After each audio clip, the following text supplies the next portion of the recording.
Hi, welcome to today's Legal Ledger Sidebar. I'm Jennifer Harden, and I'm joined here today by OSBA's John Price. Hi, Jenny. Happy to be here.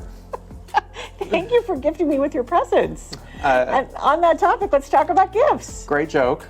Oh, thanks. I worked on it. So why do we get so many questions about gifts? Well, because the ethics law prohibits public officials and employees from accepting gifts in certain situations, and sometimes it's not always super clear when the public officials can accept gifts.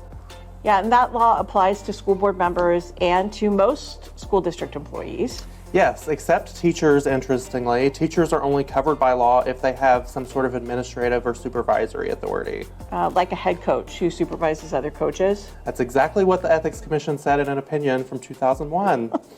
Does the law say that school board members and employees can never get gifts? No, the law doesn't prohibit all gifts. Really, the law says that board members and employees cannot solicit or accept anything of value if it would have a substantial or an improper influence upon them in the performance of their duties. Can we break that down a little bit?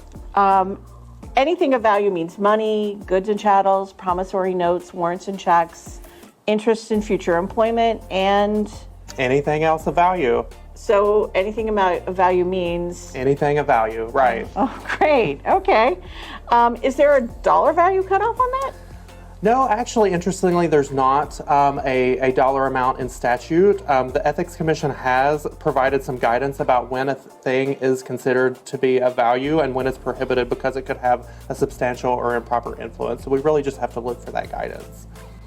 So I think what the Ethics Commission has said is that a gift can have a substantial influence on a public official or employee if it's of a substantial value. And some of the examples they've given include a meal at an expensive restaurant or a golf outing or jewelry, something similar.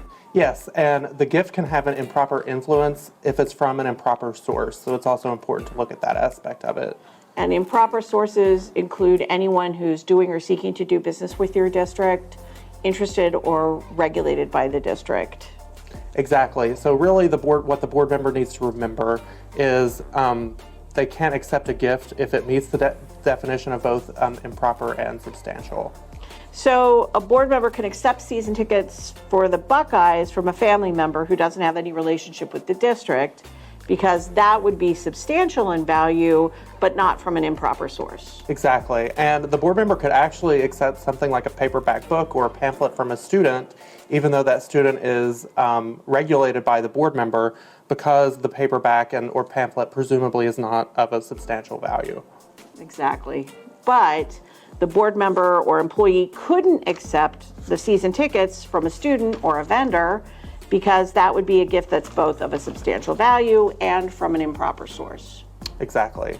So I want to shift gears a little bit and ask something different. So if teachers, like we said earlier, aren't subject to this law, does that mean they can accept a gift of any value?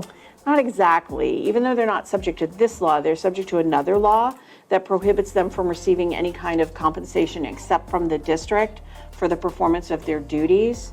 So if a student or parent wanted to give them something directly in return for teaching the student, that would be prohibited under that law.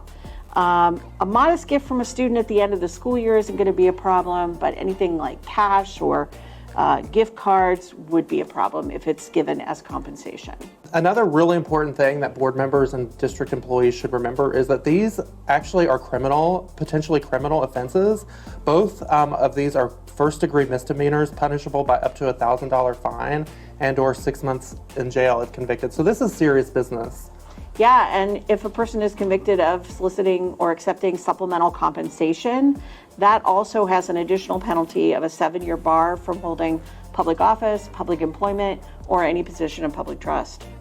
So I think we've covered a lot of the basics of gifts for board members and district employees. Are there any other resources for board members or other officials if they want more information about any of this? Yeah, there are lots of resources available on the Ethics Commission's website. They have information sheets. They also have classes on the law. And we posted some of these resources on the Legal Ledger blog that accompanies this sidebar. And if I recall, there's an article in the December edition of School Management News on this topic that someone at this table may have written. And it wasn't John.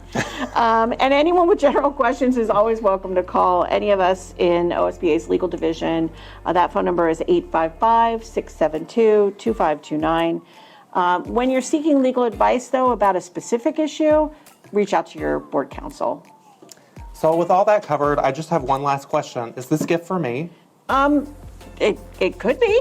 Thanks, everybody, for joining us today. If you have any ideas for future sidebars, please contact one of us in the legal division.